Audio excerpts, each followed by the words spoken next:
Why I bring up culture as a topic here for discussion is because since information is today, in several places, and it's stored, as I explained to you, across so many places, and to do lots of activities that you do, you are actually exposed to that information.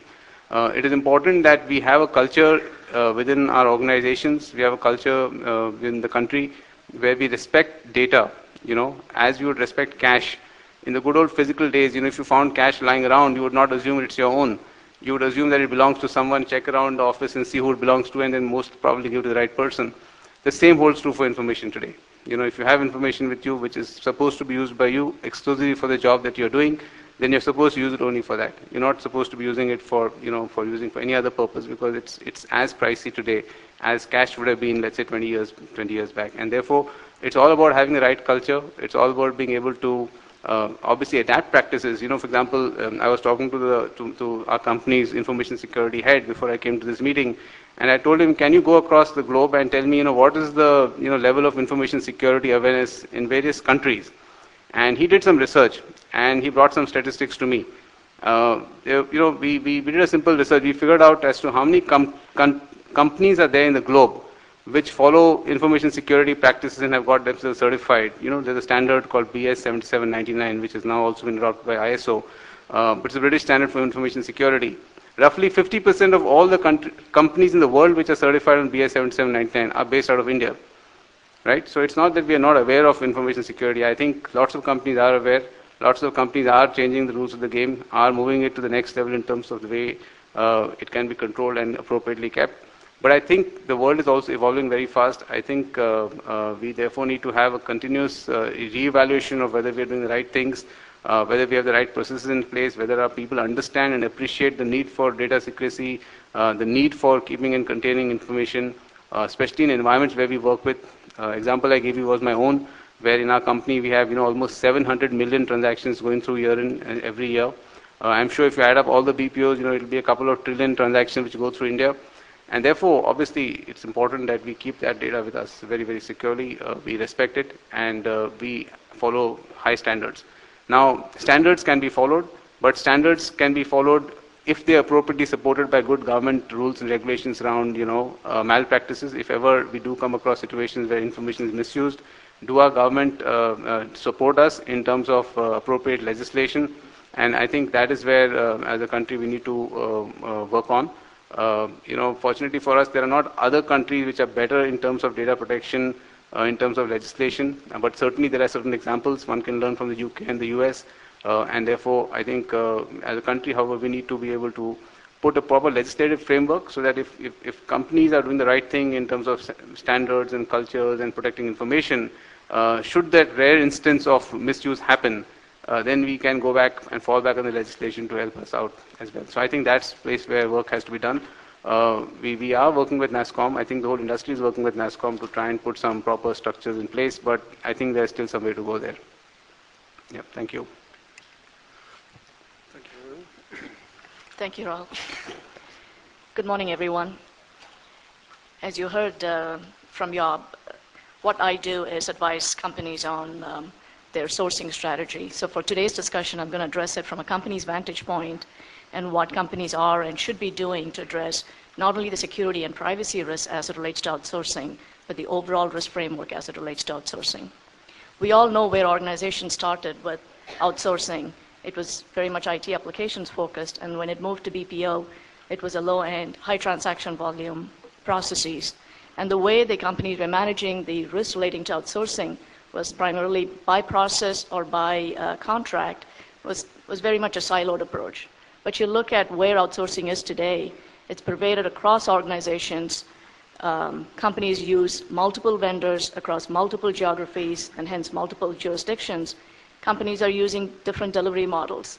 So when you look at managing risk across this spectrum, it's obviously become more complex. And if companies are still using the same siloed approach in terms of managing their risk, there are obviously going to be gaps. There are going to be certain risks that gets overemphasized and certain risks that get ignored. One of the ways of addressing this is to make sure you take an enterprise-wide approach, and we call that enterprise risk management framework. So if you look across the enterprise and first identify what the risks are from different angles, so you need to say, what are my regulatory risks, what are my financial risks, From an operational standpoint, what are the risks I face? From a reputation standpoint, so the different angles. So you first figure out what all the risks are, and you also need to understand what your company's risk appetite is. So based on that, you develop a framework, and then you implement that. But once you've done that, you also need to take a bottoms-up approach and make sure that for every initiative, including your outsourcing initiatives, they meet the thresholds set by the framework, and where they don't, that you make sure that you have appropriate measures put in place to address those. I'll give you an example of one of our clients. So they had 6 different compliance business units addressing anything from, they had 2 units addressing regulatory compliance. They had another unit addressing their legal risks. They were operating in a highly regulated environment. They had internal audit, they had IT security, so they had multiple departments looking at compliance. As a result, they had overlapping reviews being done at different points in time, and management realized that, one, not only was the cost of compliance pretty high, but was also not very efficient. And then they started outsourcing. So they created a vendor management department as well to take care of some of the risks as it relates specifically to outsourcing, but they were still carrying on with their same approach towards compliance. So they had all these different departments converging on their vendors. It was not one vendor, they had multiple vendors. So you can imagine the chaos this created. So finally management decided, this is not the right approach. We need to create an enterprise risk management framework. And the vendors were pretty pleased with that as well. They collaborated with the vendors, and it resulted in efficiencies on both sides, both for the vendors as well as internal to the organization. It took them a little longer than what they thought would take to implement this framework. They thought it was a 3-month effort. It took them somewhere between 6 to 7 months to define, implement, and still refine the framework. So that's on the strategic side. When you look at the tactical side, of course, you do need to address some of the specific security and privacy concerns.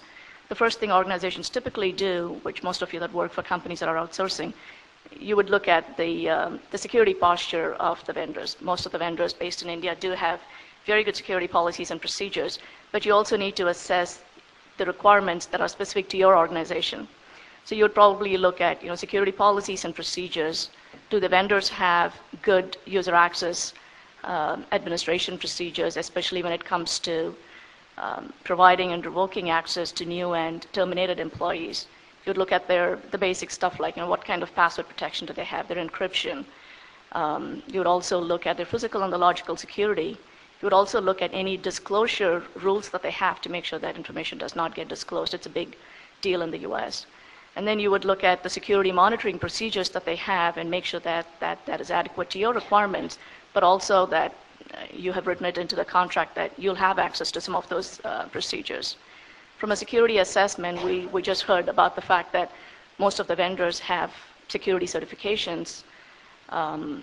But beyond the certifications, you want to make sure that security assessments are done on a regular basis, which they are at most vendors. You want to have access to those assessments, but more so make sure that you've written it into the contract that you can go do your own assessments as needed. Another area is SAS 70. In the US, PCAOB and SEC guidelines on SAS 70 is not very clear. But that being said, SAS 70 is one of the vehicles that you can use, especially for companies that are based in the US. The external auditors do look at that as a vehicle. The other areas would be disaster recovery and business continuity planning. I know Hans touched upon some of that. But from a vendor standpoint, you want to make sure that not only are the plans in place, but they are tested on a regular basis. We quite often get asked the question, how often should these plans get tested? It could be anywhere from 3 months to a year. Ideally, it's got to be at least twice a year.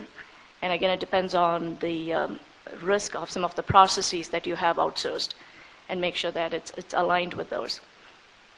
Another area within disaster recovery and business continuity is, in the event of a disaster, if the vendor is going to operate from an alternate location, you do want to discuss with the vendor up front if there is going to be any financial implication to you. Is that going to be done for free, or is there going to be a cost element to that? And then you would look at the HR policies of the vendor and make sure that they do the background checks that are required based on your own company policies, as well as one of the other areas, use of subcontractors. You want to make sure that if they are using subcontractors, just make sure that it complies with what your requirements are.